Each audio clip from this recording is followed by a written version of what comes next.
Subscribe. Islamic Speeches 89.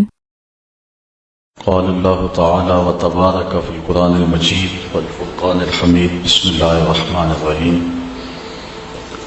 الحمد لله رب العالمين الرحمن الرحيم مالك يوم الدين إياك نعبد وإياك نستعين اهدنا الصراط المستقيم صراط الذين أنعمت عليهم غير المغضوب عليهم ولا الضالين آمين صدق الله مولانا العظيم وصدق رسوله النبي الكريم الرؤوف الرحيم اللهم نور قلوبنا بالقرآن وزين أخلاقنا بالقرآن وادخلنا الجنة بالقرآن ونجنا من النار بالقرآن قال الله تعالى وتبارك وتعالى في شان حبيبه مخبرا وآمرا إن الله وملائكته يصلون على النبي يا أيها الذين آمنوا صلوا عليه وسلموا تسليما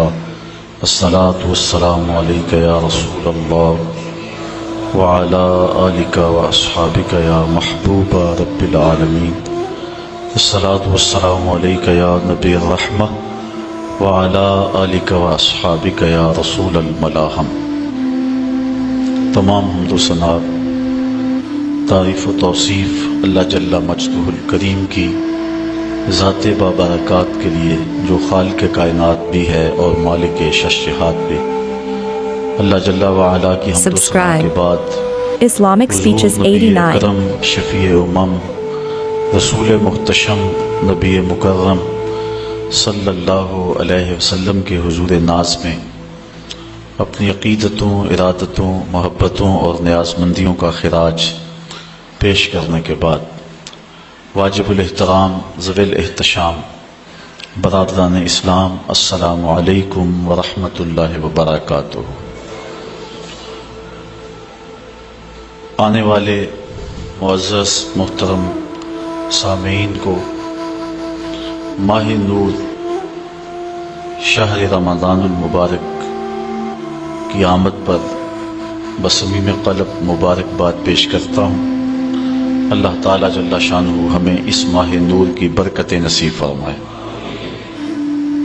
زندگی میں ایک بار موقع مالک نے پھر نصیب کیا کہ اس شہر نور کی ماہ مقدس کی بہاریں نصیب ہوئیں۔ صلاۃ التراویح، سحری افطاری اور ذکر و اذکار درس قرآن کے لطف دوبارہ نصیب ہوئے۔ اللہ تعالیٰ جل شانہ ان برکتوں اور رحمتوں کو دامن میں سمیٹنے کی توفیق نصیب فرمائے۔ این سعادت بزور بازو نیست تانہ بخشت خدائے بخشندہ۔ اللہ تعالیٰ جل شانہ کے محبوب علیہ السلام نے ارشاد فرمایا کہ اگر لوگوں کو پتہ چل جائے کہ ماہ رمضان میں کیا ہے تو وہ آرزو کریں کہ پورا سال ہی روزے رہیں اور یہ مہینہ پورے سال پہ پھیل جائے۔ اتنی رحمتیں اور اتنی برکتیں اس ماہ نور کے دامن میں ہیں جو اہل ایمان کو نصیب ہوتی ہیں۔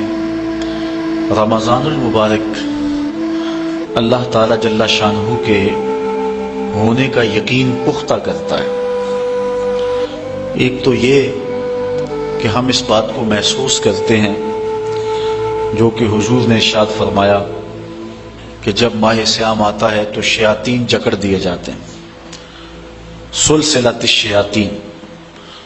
تو ہم اپنی آنکھوں سے دیکھتے ہیں وہی محلے، وہی گلیاں، وہی بازار، وہی شہر، وہی بستیاں، وہی دیہات اور قریے ہوتے ہیں، لیکن جو ہی ماہ سیام کا چاند طلوع ہوتا ہے Subscribe. مسجدوں کے دروازے کھل Islamic جاتے ہیں Speeches 89. اور محبتوں کا ہجوم ہوتا ہے، اور دوسری طرف ہم ایک نور اپنے دامن میں اترتا ہوا محسوس کرتے ہیں جو ہمارے بزرگ صوفیاء مراقبوں اور چلوں سے حاصل کرتے ہیں۔ محنت، تگ و تاز، جد و جہد، وظائف، پھر ایک نور پاتے ہیں اللہ جل شانہ کے ہونے کا کہ وہ دیکھ رہا ہے ہمیں، یہ تیقن انہیں نصیب ہوتا ہے، لیکن ماہ سیام میں یہ نور بارش کی طرح برستا ہے۔ ایک گناہگار سے گناہگار شخص بھی اس چیز کو محسوس کرتا ہے۔ آپ نے کبھی دیکھا ہو کہ دوپہر کے وقت سخت گرمی ہے، زبان کانٹا بنی ہے، حلق خشک ہے، ٹھنڈا پانی دستیاب ہے، دروازہ بند ہے، کوئی دیکھنے والا بھی نہیں، اس کے باوجود بھی بندہ پانی کا ایک گھونٹ حلق سے نیچے نہیں اتارتا کہ میرا اللہ مجھے دیکھ رہا۔ یہ نور خاص طور پہ ہمیں اس مہینے میں نصیب ہوتا ہے، بلکہ جب صبح سحری کا منظر ہوتا ہے تو چھوٹے چھوٹے بچے بھی جاگ پڑتے ہیں اور وہ بھی ضد کرتے ہیں کہ ہم نے بھی روزہ رکھنا ہے، تو مائیں ان سے مجبور ہو کے انہیں بھی کھانا دیتی ہیں۔ جب دھوپ چمکنے لگتی ہے اور بچوں کے چہروں پر کمزوری کے آثار ظاہر ہوتے ہیں تو مائیں کہتی ہیں کہ بیٹے تم روزہ کھول لو، تمہارے 2 روزے ہو جائیں گے۔ ہمارے دیہاتوں میں کہتے ہیں چڑی روزہ ہو جائے گا، لیکن میں نے دیکھا ہے کہ چھوٹے بچے بھی خلوت میں بھی پانی نہیں پیتے۔ وہ نور جو مراقبہ اور چلوں سے نصیب ہوتا ہے وہ 7 سال کے بچے کے سینے میں بھی ڈھیل دیا جاتا ہے۔ یہ اس ماہ نور کا فیضان ہے جو ہم اپنی آنکھوں کے سامنے برستا ہوا دیکھتے ہیں۔ میں سمجھتا ہوں کہ اس شخص سے بڑا بد نصیب زمانے میں کوئی نہیں جو اس مہینے میں بھی محروم رہ جاتا ہے، مسجد کا رخ نہیں کرتا، اسے صلاۃ التراویح نصیب نہیں ہوتی، نیکی کی محفلیں اور اچھائی کا ماحول اس کا مقدر نہیں ہوتا۔ حضور علیہ السلام نے منبر کی 3 سیڑھیوں پہ قدم رکھتے آمین آمین فرمایا تھا۔ بعد میں صحابہ کے پوچھنے پر ارشاد فرمایا کہ میرے پاس جبریل امین آئے تو انہوں نے کہا اس شخص کی ناک خاک آلود ہو جو والدین کو بڑھاپے میں پائے اور خدمت کر کے جنتی نہ ہو، تو میں نے آمین کہا۔ پھر کہا اس شخص کی ناک خاک آلود ہو جس نے ماہ سیام رمضان المبارک کو پایا اور عبادات کر کے اپنی بخشش نہ کروائی، تو میں Subscribe. نے آمین کہا۔ Islamic جبریل Speeches امین نے 89. پھر جب میں نے تیسری سیڑھی پہ قدم رکھا تو کہا اس شخص کی ناک خاک آلود ہو جس کے سامنے آپ کا ذکر کیا جائے وہ آپ پہ درود نہ پڑے، تو میں نے آمین کہا۔ اب جبریل یہ کہنے والے ہوں اور حضور آمین فرمانے والے ہوں تو پھر دعا کی قبولیت میں شک کوئی نہیں رہتا، تو اس شخص سے بڑا بد نصیب کوئی نہیں جو اس ماہ سیام میں بھی محروم رہتا ہے۔ اللہ تعالی ہمیں، ہمارے گھر والوں کو، ہمارے عزیزوں کو، اقربا کو، بلکہ پوری امت مسلمہ کو اس ماہ نور کی برکت نصیب فرمائے اور ہم میں سے رحمتوں کے اس موسم برسات میں کوئی شخص بھی محروم نہ رہے۔ آج کی اس نشست میں سورۃ الفاتحہ پہ کچھ گفتگو آپ کے گوش گزار کرنے کی کوشش کروں گا۔ آپ کی توجہ چند لمحوں کے لیے چاہوں گا، اللہ تعالیٰ میری زبان پر کلمۃ الحق جاری فرمائے۔ سورۃ الفاتحہ وہ بابرکت سورت ہے جو کہ مکہ المکرمہ میں حضور کے سینہ اطہر پہ نازل ہوئی۔ 7 آیات پر مشتمل یہ سورت اپنے دامن میں بہت سا نور رکھتی ہے، بلکہ قرآن مجید کی یہ واحد سورت ہے جو 1 بار نہیں 2 بار نازل ہوئی ہے، اس لیے اس کو 7 مثانی بھی کہتے ہیں کہ 7 آیتیں جو 2 بار نازل ہوئیں۔ حضرت ابو سعید بن معلہ رضی اللہ تعالی عنہ جلیل القدر صحابی ہیں، نماز پڑھ رہے تھے تو حضور نے انہیں آواز دی۔ چونکہ وہ نماز میں مشغول تھے تو تھوڑی دیر کے بعد پہنچے۔ حضرت امام بخاری نے اپنی سند کے ساتھ اس روایت کو لکھا ہے۔ تھوڑی دیر کے بعد پہنچے تو آقا کریم نے فرمایا کہ میں نے تمہیں آواز دی اور تم نے آتے ہوئے دیر کیوں لگا دی؟ تو حضرت ابو سعید بن معلہ عرض کرنے لگے حضور میں نماز پڑھ رہا تھا، تو آقا کریم علیہ السلام نے ارشاد فرمایا کہ تو نے اللہ کا کلام نہیں سنا؟ یا ایھا الذین آمنوا استجیبوا للہ وللرسول اذا دعاکم، اے ایمان والو جب تمہیں اللہ اور اس کا رسول پکارے تو ان کی پکار پہ لبیک کہا کرو۔ یہ سورہ انفال کی آیت نمبر 24 ہے، اور حکم ہے اہل ایمان کو کہ جب حضور آواز دیں تو تم نماز بھی پڑھ رہے ہو، نماز چھوڑ کے نبی کی پکار پہ لبیک کہتے ہوئے حاضر ہو جایا کرو۔ اور پھر صحابہ اس واقعہ کے بعد حاضر ہوتے تھے اور آقا کریم جو کام کہتے وہ کام کرتے، اور واپس آتے تو جہاں سے نماز چھوڑی ہوتی Subscribe. وہیں سے نماز شروع کرتے. Islamic Speeches 89. اوروں سے مخاطبہ کریں تو نماز ٹوٹ جاتی ہے، لیکن حضور علیہ السلام سے نہ کلام کرنے سے نماز ٹوٹتی ہے، نہ حضور کی خدمت میں حاضری سے نماز ٹوٹتی ہے. آقا کریم علیہ السلام کی خدمت میں نماز کے اندر ہی تو کہا جاتا ہے السلام علیکہ ایھا النبی.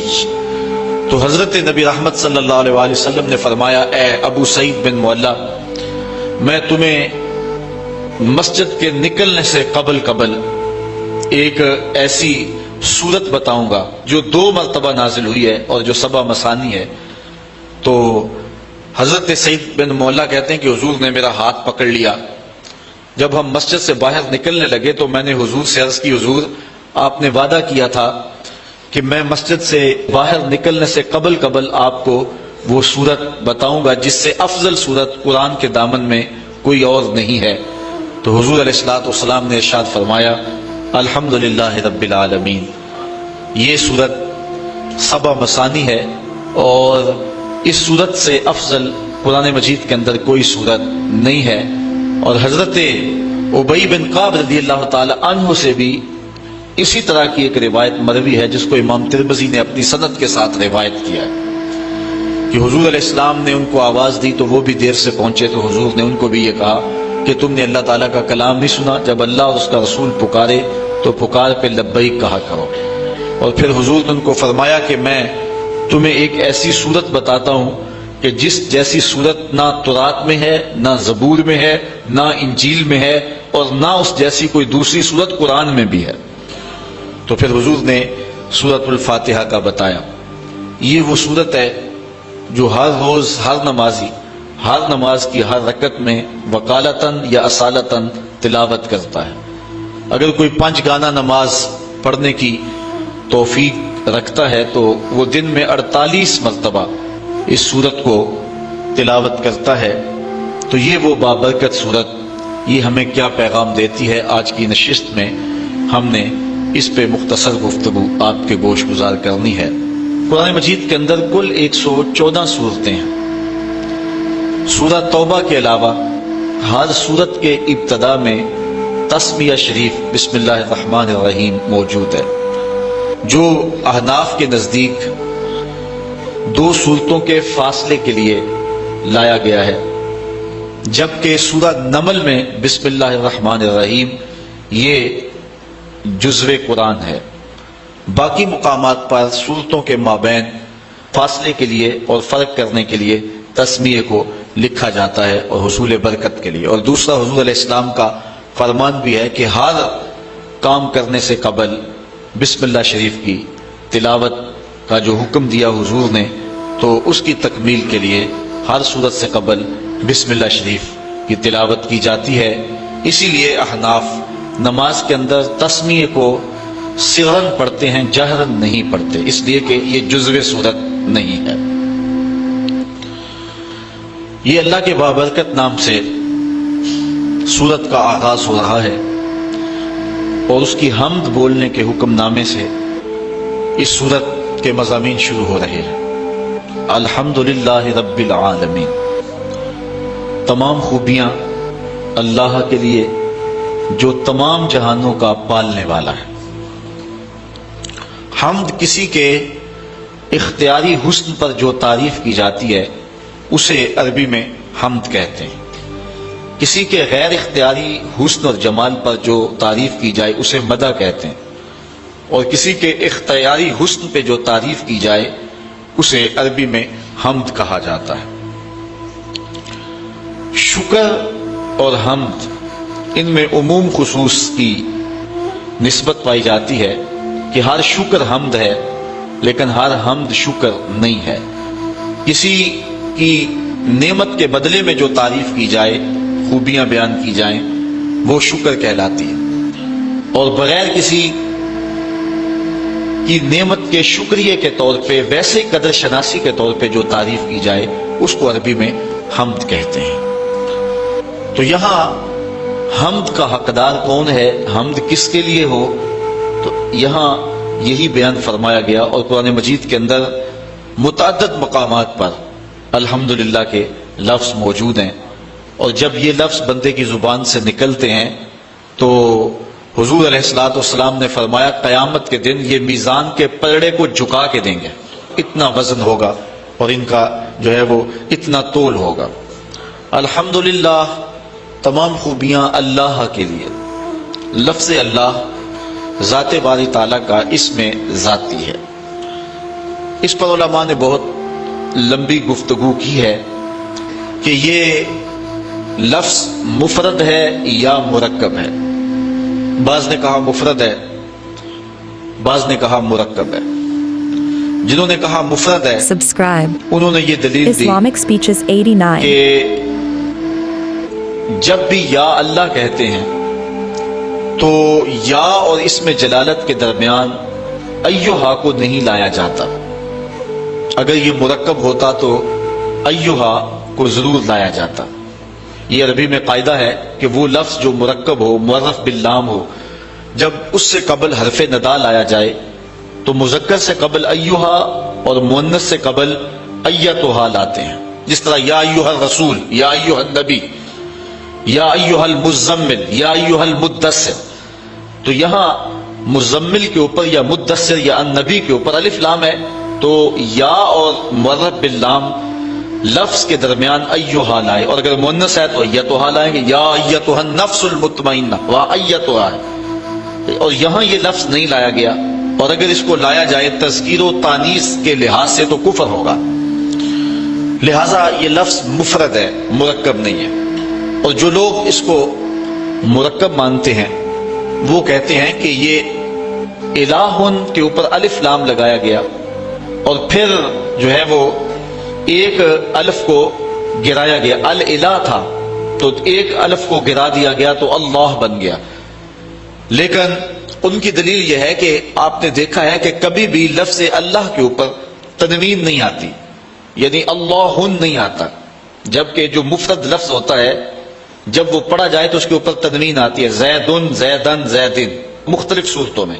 لیکن لفظ اللہ کے اوپر کبھی بھی تنوین نہیں آتی، اور تنوین کے لیے معنی کیا چیز ہے؟ وہ کہتے ہیں الف لام معنی ہے، کیونکہ جس لفظ کے اوپر الف لام آ جائے اس کے اوپر تنوین نہیں آتی، لہذا یہ معرف باللام ہے اور اس وجہ سے اس کے اوپر تنوین نہیں آتی۔ اگر یہ بات ہے تو پھر اگر معرف باللام ہے تو پھر یا اور حرف جو منادہ ہے ان دونوں کے درمیان میں ایہا کیوں نہیں لائے؟ اور دوسری بات، اگر یہ مفرد ہے تو پھر دلیل یہ ہے کہ اس کے اوپر تنوین کیوں نہیں آتی؟ تو جس طرح اللہ کی ذات سمجھ میں نہیں آتی، اس کا اسم بھی سمجھ کی حدود سے برا ہے۔ سیبویہ نے مرنے کے بعد کسی کو خواب میں اس کو دیکھا، اس سے ملاقات ہوئی، اس نے کہا کہ بتا تیرا حال مرنے کے بعد کیا ہوا؟ تو سیبویہ نے جو جواب دیا، میں یہ تھوڑی سی بحث کی ہے اس لفظ کے اوپر، وہ اسی لیے کی کہ سیبویہ نے جو جواب دیا ہم بھی اس کے مستحق ہو جائیں، ورنہ یہ مشکل بحث تھی، لیکن میں نے اس کے باوجود اس بحث کو چھیڑا اور دو چار باتیں اس پہ کر دیں۔ سیبویہ کہتا ہے میں ساری زندگی لفظوں کی کھال ادھیڑتا رہا اور بال کی کھال ادھیڑتا رہا، اور ساری زندگی میں لفظوں میں الجھا رہا، قرآن مجید کے معنی مطالب اس کی طرف میں نہ گیا اور میں لفظوں پر ہی ساری زندگی بحث کی۔ مرنے کے بعد میرے مالک نے مجھے بخش دیا، تو میں نے عرض کی کہ مالک میرا کون سا نیک عمل تھا جس کی وجہ سے مجھے بخش دیا؟ تو ارشاد ہوا کہ تو نے لفظوں پہ ساری زندگی بحث کی، یہ تیرا کوئی ایسا عمل نہیں تھا، لیکن لفظوں میں بحث کرتے کرتے میرا نام بھی اس لفظوں کے اندر آیا، لفظ اللہ۔ کسی نے کہا یہ نکرہ تھا، الف لام لگا کے معرفہ بنایا گیا، کسی نے کہا یہ علم ہونے کی وجہ سے معرفہ ہے، لوگوں نے اس پہ بحثیں کی، لیکن سیبویہ کہتا ہے کہ میں نے کہا کہ یہ پہلے ہی معرفہ تھا، لیکن اس میں جلالت ہونے کی وجہ سے اس کو مزید معرفہ کر دیا گیا، تو یہ عارف المعارف ہے، یہ معرفہ کا بھی معرفہ ہے۔ کہتا ہے کہ میں نے اس کے بابرکت نام کو عارف المعارف کہا، تو اللہ تعالیٰ جل شانہ کو میری یہ ادا پسند آ گئی اور میری مغفرت فرماتی، اس لیے میں اس کے بابرکت نام پہ تھوڑی سی بات کی ہے کہ باوجود کہ یہ علماء کا موضوع ہے، لیکن سارے لوگ پوری توجہ سے اس گفتگو کو سن رہے تھے۔ کس لیے سن رہے تھے؟ کہ ہمارے رب کے نام پر بحث ہو رہی ہے، تو اللہ کی رحمتوں سے یہ بعید نہیں ہے کہ اللہ اس کے صدقے سے ہماری بھی مغفرت فرما دے کہ یہ اجمی لوگ ہیں لیکن میرے نام پر بحث کو غور سے سن رہے تھے، تو اللہ تعالیٰ جل شانہ اس کے صدقے ہم سب کی مغفرت فرمائے۔ تو کہا تمام خوبیاں اللہ کے لیے۔ اب یہاں الحمد کے اوپر جو الف لام ہے یہ بھی علماء نے کہا جنس کے لیے، یا الف لام جنس کا ہے یا استغراق کا ہے۔ ان دونوں صورتوں میں معنی یہ بنتا ہے کہ ہر خوبی اللہ کے لیے، یا ہر چیز جس کو خوبی کہا جا سکتا ہے وہ اللہ کے لیے، Subscribe. یعنی ہر کمال، ہر Islamic تعریف، Speeches ہر 89. وصف، ہر خوبی، اس کے جتنے بھی افراد ہیں، یعنی خوبی کی جتنی بھی صورتیں اور قسمیں ہیں وہ سب اللہ کے لیے۔ اور دوسرا معنی یہ ہے کہ جسے خوبی کہتے ہیں، نفس خوبی، جنس خوبی، جنس کمال، جنس تعریف، وہ سب کے سب اللہ کے لیے، جس کی شان یہ ہے رب العالمین، جو تمام جہانوں کا پالنے والا ہے۔ کسی چیز کو اس کی استعداد ذاتیہ کے مطابق درجہ بدرجہ مرتبہ کمال تک پہنچانا ربوبیت کہلاتا ہے، یعنی جو اس کی فطری لیاقت اور استعداد ہے، جو اس کی طبع میں رکھی گئی ہے۔ کبھی ایسا نہیں ہوا کہ آپ نے ایک مرغی کو بہت سارا دانہ ڈالا ہو اور وہ بڑھتے بڑھتے اونٹ جتنی ہو گئی ہو، اور کبھی ایسا نہیں ہوا کہ ایک اونٹ کو چارہ کم ملا ہو اور وہ کمزوری کی وجہ سے مرغی کی مقدار کو پہنچ گیا ہو، ایسے نہیں ہوتا۔ کبھی ایسے نہیں ہوا کہ آپ نے بہت زیادہ کھاد ڈالی اور ایک چھوٹا سا پودا گلاب کا وہ برگد کا درخت بن گیا ہو اور اتنا بڑا ہو گیا ہو، اور کبھی ایسا نہیں ہوا کہ ایک برگد کے پودے کو مناسب نمی اور نشو و نما اور اس کو پانی نصیب نہ ہوا ہو تو وہ بالکل چھوٹا رہ گیا ہو۔ جو جس کی استعداد ذاتیہ ہے اس کے مطابق ہی اس کی تربیت کی جاتی ہے۔ مرد کی تربیت مردانہ شان کے مطابق اور عورت کی تربیت اس کے مطابق، اس طرح جانور کی تربیت، درختوں کی تربیت، ہر شے کی جو استعداد ذاتیہ ہے اس کے مطابق تربیت کرنا، جو اس کی ضرورت ہے وہ اس کو وہاں پہنچانا، اس کو ربوبیت کہتے ہیں۔ ایک بچہ پیدا ہوتا ہے، اس کا معدہ اتنا کمزور ہوتا ہے کہ وہ کوئی غذا برداشت نہیں کر سکتا، تو اللہ تعالیٰ جل شانہ نے اس کی اس عمر کے لیے ماں کی چھاتیوں کے اندر متوازن غذا دودھ کی صورت میں رکھی ہے۔ یہ اس کی ربوبیت کی شان ہے۔ اور آپ دیکھتے ہیں کہ بچہ ہر شے آ کے سیکھتا ہے، اس نے بولنا کیسے ہے، چلنا کیسے ہے، سمجھنا، یہ ساری چیزیں وہ دنیا پہ آ کے سیکھتا ہے، لیکن دودھ ماں کی چھاتی سے کشید کیسے کرنا ہے یہ بچہ سیکھ کر کے آتا ہے۔ یہ اللہ تعالیٰ جل شانہ اس کو جو ہے وہ پڑھا کر کے، اس کو سکھا کر کے بھیجتا ہے۔ قرآن مجید میں ایک مقام پہ فرمایا وَهَدَيْنَاهُ النَّجْدَيْنِ، ہم نے اس کو دونوں گھاٹیاں دکھا دی۔ اور اس سے مفسرین فرماتے ہیں ماں کی چھاتیاں مراد ہیں، کہ بچہ سیکھ کر کے آتا ہے۔ بطخ کے بچے کو تیرنا پہلے ہی آتا ہے، وہ دنیا پہ آ کر نہیں سیکھتا۔ اور مرغی کا بچہ جو ہے اس کے وظائف الگ ہے، وہ پانی میں نہیں جا سکتا ہے، تو اس کو اس کے مطابق تربیت دی۔ اور بطخ کے بچے کے پاؤں اتنا چوڑے رکھے جس سے وہ پانی کو پیچھے دھکیل سکے، یہ اس کی استعداد ذاتیہ کے مطابق اس کی تربیت کی۔ جس کو چارہ چاہیے اس کو چارہ بہم پہنچایا، جس کو کھانا چاہیے اس کو کھانا بہم پہنچایا، جس کو دودھ چاہیے اس کو دودھ بہم پہنچایا۔ ایک پرندہ ہے جسے ہنس کہتے ہیں، وہ سچے موتی کھاتا ہے۔ آپ اگر جائیں نا پنساری کی دکان پہ اور اس کو کہو کہ مجھے 2-4 تولے دے دے، تو ہو سکتا ہے سیالکوٹ سے ملے ہی نہ، گجرانوالا سے بھی نہ ملے۔ جو بالکل سچے جو ہے وہ موتی ہیں وہ عدم دستیاب ہو، ملے ہی نہ آپ کو، اور اگر وہ ملے بھی تو ہزاروں روپے تولے کے حساب سے ملیں گے۔ لیکن ہنس نامی پرندہ روز پیٹ بھر کے کھاتا ہے اور اللہ تعالیٰ اس کو روز مہیا فرماتا ہے۔ یہ اس کی شان ربوبیت ہے۔ یہ تو لوگ الجھ گئے ہیں، وہ توکل چھوڑ گئے ہوئے ہیں، وہ سمجھتے ہیں کہ شاید ہم اپنے رزق کو ہم نے خود اکٹھا کرنا ہے اور بھول گئے ہوئے ہیں۔ یہ رب کی ذمہ داری ہے، یہ اس کی شان ربوبیت ہے، جس کو جو چاہیے اس کو وہ بہم پہنچاتا ہے۔ ہمیں صرف اتنی ڈیوٹی ہے کہ ہم اسباب کی تلاش کریں، اس کے بعد جو کچھ ہے اس کے کرم پہ چھوڑ دیں۔ لیکن جو اس نے لکھا ہے اگر ہم فرض کرو اسباب بھی چھوڑ دیں پھر بھی جو قسمت میں ہے وہ مل کے رہے گا۔ حضرت شیخ سعدی شیرازی نے یہاں بڑی خوبصورت بات کی۔ آپ فرماتے ہیں کہ ایک شخص جا رہا تھا جنگل میں، اس نے ایک لومڑی کو دیکھا کہ جس کے پاؤں بھی نہیں ہے، ہاتھ بھی نہیں ہے، تو اس نے کہا کہ اس کو رزق کیسے ملتا ہوگا۔ ساتھ ہی درخت کے اوپر بیٹھ گیا، ایک شیر آیا، اس نے شکار کیا اور اس نے شکار کھایا اور پس پردہ چھوڑ کے چلا گیا۔ یہ لومڑی رینگتی رینگتی پہنچی اور پہنچ کر کے اس نے جو ہے وہ بچا کھچا کھایا اور اپنا پیٹ بھر لیا. یہ جا کے غار میں بیٹھ گیا کہ جب لومڑی کو, جس کے ہاتھ بھی نہیں ہے پاؤں بھی نہیں ہے, اللہ تعالیٰ نے اس کے رزق کا وسیلہ بھی قائم کر دیا, تو جو میری قسمت کا لکھا ہے وہ بھی مجھے مل جائے گا, تو میں محنت کیوں کرتا پھرتا ہوں. تو وہ جا کے غار میں بیٹھ گیا. ایک آدھا وقت تو فاقہ کاٹا. جب بھوک سے نڈال ہوا تو آواز آئی ہاتف سے, اے بندے میں تیرا بھی رب ہوں, لیکن لومڑی نہ بن, شیر بن, خود بھی کھا اور اوروں کو بھی کھلا. ہمیں حکم ہے کہ ہم اسباب پر نظر رکھیں, لیکن حقیقی نظر ہماری جو ہے وہ مسبب پر ہونی چاہیے. ہم ایسا نہ ہو کہ رزق کی تلاش میں رازق کو چھوڑ دیں اور ہم اس دنیا کو مقصود بنا لیں. اللہ تعالیٰ نے ان لوگوں کی مذمت کی ہے جن کا اوڑھنا بچھونا دنیا ہے. ارشاد فرمایا کہ جو ہے وہ لوگ الذی جمع مالا وعددہ یحسب ان مالہ اخلدہ کلا لینبذن فی الحطمہ وما ادراک ما الحطمہ نار اللہ الموقدۃ التی تطلع علی الافئدہ. وہ جو مال جمع کرتا رہتا ہے اور گنتا رہتا ہے اور پھر یہ خیال کرتا ہے کہ میرا مال مجھ کو لافانی کر دے گا, اللہ تعالیٰ فرماتا ہے ہم اس کو پکڑ کے بڑی آگ میں ڈالیں گے. اور وہ بڑی آگ کیسی ہے؟ اللہ فرماتا ہے کہ وہ میری جلائی ہوئی آگ ہے, اور وہ ایسی سخت آگ ہے کہ جو دل بھی کھا جائے گی, کلیجے بھی چاٹ جائے گی. تو اس آگ میں ہم اس بدبخت کو ڈالیں گے جو رزق کی تلاش میں رازق کو بھول گیا ہوا ہے, اور جس نے رزق کو مقصود اور قبلہ جان سمجھ لیا ہے. اور آج ہماری پریشانیاں, ہمارے دکھ اور اذیتیں یہ ہے کہ ہم بھول گئے ہیں, ہمارا توکل کمزور ہو گیا. اگر اللہ پہ توکل پختہ ہو تو کوئی مسئلہ نہیں, وہ رب العالمین ہے, تمام مخلوقات کا رب ہے. یہاں رب کا لفظ جو ہے وہ واحد ہے, عالمین جمع ہے. عالم کہتے ہیں ما سوی اللہ, اللہ کے علاوہ جو کچھ ہے وہ عالم ہے, اور ایک عالم کا رب نہیں ہے, تمام عالمین کا رب ہے.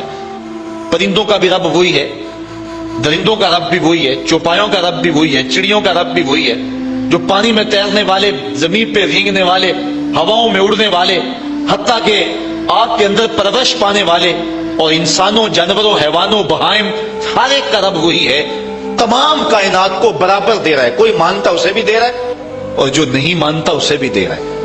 یہاں وہ رب المسلمین نہیں کہا کہ مسلمانوں کا رب ہے, یہ بھی نہیں کہا کہ انسانوں کا رب ہے, یہ بھی نہیں کہا کہ فرما برداروں اور متیوں کا رب ہے, کہا وہ تمام عالم کا رب ہے. کائنات کی ہر شے کا رب وہی ایک اللہ ہے جو کہ تمام تعریفوں کا حقدار ہے, اور تمام مدح و ستائش اور حمد و توصیف جس کے لائق ہے. وہ ایک سب کا خالق ہے اور سب کا رازق ہے اور سب کا رب ہے, اور اسی کو زیبا ہے کہ وہ سب کو رزق دے.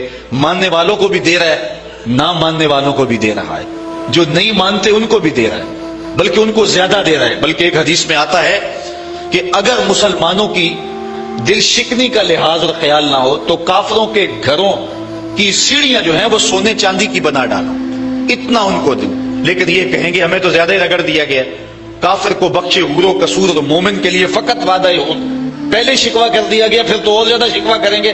لیکن وہ ہر ایک کا مالک ہے, جو نہیں مانتا اسے بھی دے رہا ہے, جو مانتا اسے بھی دے رہا ہے. جو اس کے حضور سجدہ ریز نہیں ہوتا رب اس کا بھی ہے, اور جو اس کے حضور پانچوں وقت سجدہ ریز ہوتا ہے رب اس کا بھی ہے. کبھی سورج کو نہیں کہا یہ میرے نافرمانوں کا گھر ہے, اس کے گھر میں روشنی نہ بکھیرنا, یہ مجھے سجدہ نہیں کرتا, ہوا تو اس گھر میں آکسیجن نہ پہنچانا.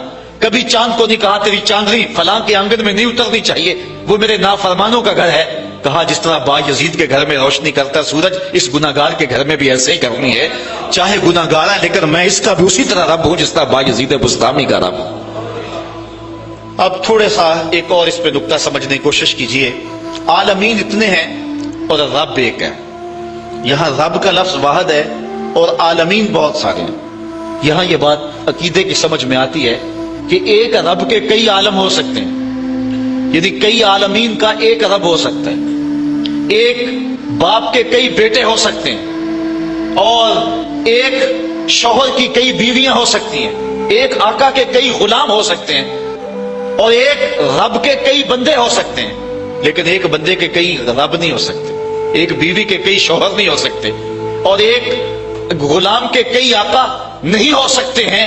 یہ شان ہے کیونکہ ایک رب کے کئی مملوک اور کئی مربوب ہو سکتے ہیں, وہ سب پر کرم نوازی فرمائے, لیکن ایک مربوب کے کئی رب نہیں ہو سکتے. اور دوسری بات یہاں سمجھنے میں یہ آتی ہے کہ وہ ایک رب ہو کے سب کو برابر دے رہا ہے اور سب پہ کرم فرما رہا ہے اور سب کو نواز رہا ہے, اور ہر بندہ یہ سمجھتا ہے کہ جتنا فضل میرے پہ ہو رہا ہے شاید دنیا کے اوپر میں ہی اس کا بندہ ہوں. یعنی اتنا کرم، اتنا فضل ایک ایک بندے پہ. انسان ذرا غور کرے اس کے اندر کے سسٹم، اس کا نظام زندگی، اس کو دیے جانے والی عزتیں، اس کو شہرت، وقار، اس کو دولتیں، اس کی اولادیں، یہ کیا کیا ایک شخص کو دیا گیا ہے. اور ایک رب نے سب کو دیا ہے. اس کے کئی بندے ہیں لیکن اس کے باوجود کسی کو کمی نہیں چھوڑی.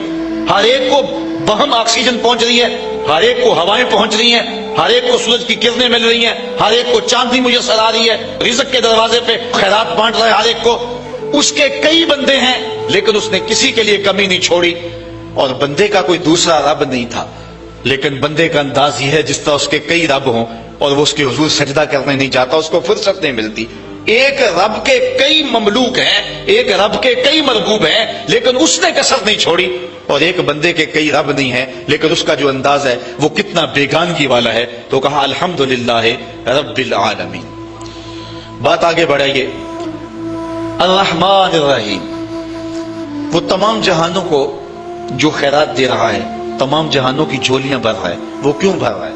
مجبور نہیں ہے، کسی احسان کے بدلے میں نہیں دے رہا، مستقبل میں بندوں کی ضرورت نہیں ہے. تو پھر اتنے بندوں کو، اتنی مخلوقات کو جس میں جن بھی ہیں، جس میں حشرات الارض بھی ہیں، چوپائے بھی ہیں، اتنا کیوں نواز رہا ہے؟ اتنا نواز رہا ہے، کیوں نواز رہا ہے؟ کوئی غرض ہے نہیں، کوئی مقصد ہے نہیں. الرحمن الرحیم، محض اپنی رحمت سے کرم فرما رہا ہے. رحمت اللہ تعالیٰ جل شانہ کی مخلوق پر شفقت ہے. اس شفقت کے سبب اللہ تعالیٰ جل شانہ پوری مخلوق کو نواز رہا ہے. رحمان اور رحیم یہ دونوں مبالغے کے صیغے ہیں. اور اللہ تعالیٰ جل شانہ کی رحمت عمیم کا تذکرہ ہے. رحمان میں زیادہ جو ہے وہ رحمتوں کا ذکر ہے، یہ زیادہ مبالغہ رحیم سے. اور اسی لیے کسی شخص کے لیے رحمان کا لفظ نہیں بولا جا سکتا. عبد الرحیم کو اگر رحیم کہہ لیں تو گزارا ہوگا، لیکن عبد الرحمان کو رحمان نہیں کہہ سکتے، کیونکہ رحمان اس کی ایسی صفت ہے کہ جو اس کے علاوہ کسی اور میں نہیں پائی جا سکتی. رحیم کا لفظ اس نے اپنے نبی علیہ السلام کے لیے بھی بولا ہے، بالمؤمنین رؤوف الرحیم. لیکن رحمان کا لفظ اللہ تعالیٰ کے علاوہ کسی اور کے لیے مستعمل نہیں ہوگا. یہ اس کی ایسی صفات پر مشتمل ہے کہ جو اسی کا خاصہ ہیں اور اس کے علاوہ کسی بندے کے اندر، کسی اور مخلوق کے اندر اور کسی اور ذات کے اندر جو ہیں وہ ممکن نہیں ہے. اب اللہ تعالیٰ جل شانہ کی رحمتوں کا ذکر کیا گیا، لیکن رحمتوں کا ذکر کرنے کے متصل بعد اس نے اپنی مملکت اور حکومت کا ذکر بھی کیا. مالک یوم الدین، وہ رب جو رحمان بھی ہے، وہ رب جو رحیم بھی ہے. بندہ کہیں رحمتوں سے دھوکے میں نہ آ جائے اور بدعملی کا شکار نہ ہو جائے. جو رب رحمان بھی ہے، جو رب رحیم بھی ہے، اس کی یہ شان بھی ہے کہ جزا کے دن کا مالک بھی وہی رب ہے. وہ دن جو 50,000 سال پہ مشتمل دن ہوگا، جس دن اللہ کا آخری اور ٹل فیصلہ آئے گا، جس فیصلے کے بعد کوئی فیصلہ نہیں ہوگا، نہ کوئی اپیل ہو سکے گی.